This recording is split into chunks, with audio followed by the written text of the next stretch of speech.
So ito na yung sabi nyo din nyo ako maintindihan. So ito ang ganap ng video ko. So magbabayo tayo ng palay. So ano pa hinahanap nyo dito? So hindi naman tayo mayaman, diba?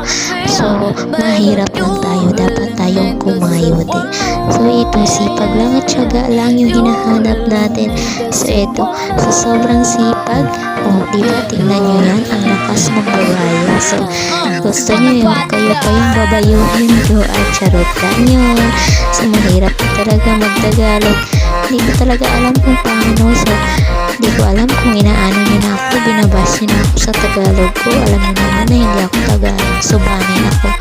So pinilit niya ako mag-Tagalog kasi di nyo maintindihan natin na nagaway ko dito, nahihirapan naman ako eh.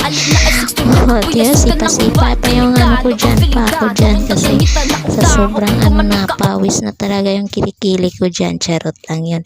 So ito, dalawa na kami ng mama ko nagbabayo ng palay at saka yung isa kong anak, oh, andyan siya, kinukuha niya yung bigas dyan.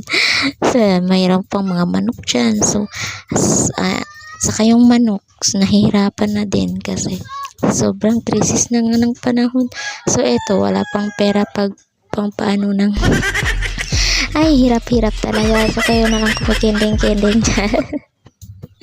Wala kasing pera para ano, pang pagiling ng ano ng palay. So wala kaming bigas. So ito, nagbabayo na lang kami para makakain. O, sayo-sayo pa to para pa-exercise. So grabe talaga, kapag mahirap tayo, kailangan tayong kumakayod sa buhay. So di ba? Sumisexy ka na dyan, mare.